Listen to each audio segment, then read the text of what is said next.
Hi, my name is Nick Ballou. I'm a patent attorney. This video is 6 free ways to expedite a patent application. Generally, when you file a patent application with the United States Patent and Trademark Office, it can take 2 to 3 years or possibly more for that patent application to be issued as a patent. If you want to shorten that time frame, they have a Track 1 expedited processing program, but that program can cost about $5,000. These This video talks about 6 free ways to expedite a patent application without obviously having to pay for the track one expediting. The 6 free ways are based on age of an inventor being 65 years or older, health, if the inventor's health may prevent assistance during prosecution, then they'll qualify for expedited processing. Environment, if the invention materially enhances environmental quality. Energy resources, if the invention materially contributes to energy development or conservation. 5, countering terrorism, if the invention materially contributes to countering terrorism. And 6, the patent prosecution highway, which is fast tracking based on allowance in a foreign office. And again, all these petitions are 100% free and keep your application special throughout prosecution. My contact information is on the right here. I have my LinkedIn. If anyone wants to connect with me on LinkedIn, please feel free to do that. I have this YouTube channel where I have this and other videos. And then there's a Gmail account if anyone wants to reach out by email. First, age, which is the simplest option. Who qualifies? Any inventor or joint inventor who is 65 years or of age or older. What you need: a simple statement from inventor confirming their age, or a statement from a registered practitioner, such as a patent attorney or patent agent like myself, that they have evidence the inventor is 65 years or older. Why this is great. This is the easiest petition to prepare. No search, no support documents, no technical requirements. File as a convenient web-based e-petition, which is approved automatically once you enter it. And this is perfect for senior inventors who want faster examination without extra work. And I say, pro tip, this is the no strings attached option. Unlike environment, energy, and terrorism petitions, you don't need to meet accelerated examination requirements, which I'll discuss later. But basically for environment, energy, and terrorism, you need to have, there are some limits on your claims, such as 3 independent claims, 20 total claims, and you have to have done some pre-examination search. And there are a few other requirements that aren't needed for this age category. 2, health. Who qualifies? An inventor whose health condition may prevent them from assisting in prosecution if the application runs its normal course. Real-world examples.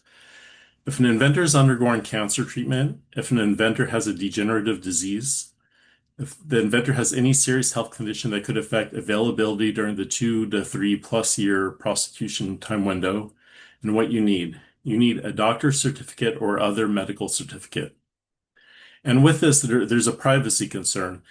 If you just submit this the normal way, that information could become publicly available. So there's a process you can follow to make that information withheld from the public and make that private. So there is that concern, but there is a way to handle the privacy concern. 3, environment. What qualifies? An invention that materially enhances quality of environment by contributing to restoration or maintenance of air, such as pollution control or emissions reductions, water, such as purification systems, conservation technologies, and soil, such as remediation, sustainable agricultural inventions. Examples that work: a water filtration system that restores polluted water sources, an air purification device that materially reduces harmful emissions, soil remediation technologies for contaminated sites. Examples that don't work: minor environmental benefits, such as slightly more efficient widget, hypothetical environmental uses, such as someone could use this for a way of improving the environment, and speculative end use applications. The materiality test must make a real measurable contribution to make basic life-sustaining elements and must be clear from your claims, not just some possible applications. 4, energy.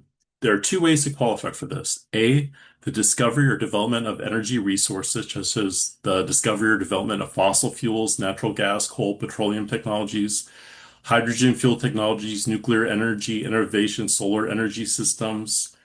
B, more efficient utilization or conservation of energy, such as reduced energy consumption in combustion systems, industrial equipment efficiency improvements, and household appliance energy savings.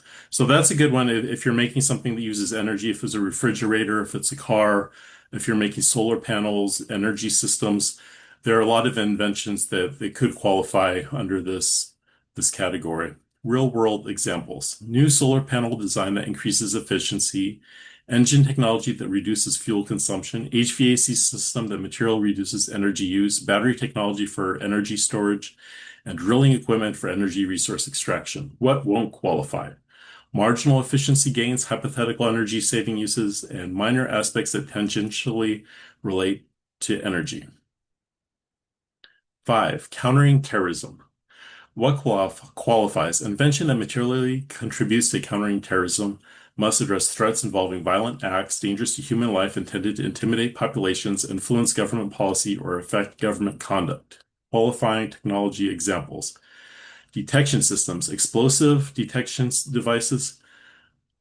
of explosive devices, concealed weapons scanners, aircraft security, such as sensor and security systems for aviation, a vehicular defense, such as barricades and disabling systems to stop vehicle attacks, biometric identification systems for security screening, communications interception or analysis tools, and critical infrastructure protection systems. And a reality check is that a material contribution is required, not speculative or minor aspects. I can't claim someone could use this to counter terrorism. It must be clear from the invention itself how it counters terrorism. 6. Patent and prosecution highway. This is basically if you have a corresponding foreign application, if you filed your application in foreign countries such as China, Japan, Korea, and you have a positive examination from the Foreign Office, then that can qualify you for expedited processing in the United States. So how it works: you get allowance of at least one claim from a first patent office. You request fast track and a corresponding U.S. application based on that allowance, and the USPTO leverages the work already done by the Foreign Office. Who participates? Global PPH is a broad international participation, IP5 PPH, US, Japan, Europe, China, Korea, and there are many bilateral agreements with countries that participate in this. And the strategic advantage is that it capitalizes on international filing strategies, no search or support documents required, and it works across multiple jurisdictions simultaneously. Summary: choosing your strategy. The easiest to prepare with the minimal requirements are the age, having one of the inventors 65 or older, the health, or the PPH. That's the least paperwork. And yeah, so once you get one of those, then you get the free expedited processing. Then environment, energy, and the terrorism, you must prove those. They're a little bit more difficult to prove. And then you also must have the accelerated examination compliance, which I had mentioned before is 3 independent claims, 20 total claims. There's some pre-examination, prior art searching that needs to be done, and some other requirements. So there's a little bit more requirements to qualify for those 3. And the key success factors: all petitions are 100% free. Application stays special throughout entire prosecution. You choose one of those based on your invention and strategic timeline, and can't speculate or rely on hypothetical uses, must be material and clear. All right, that's it for the presentation. I hope that was helpful. My contact information is on the right. If someone wants to connect on LinkedIn or watch any of the other videos or email me, please feel free to do that. All right, thank you.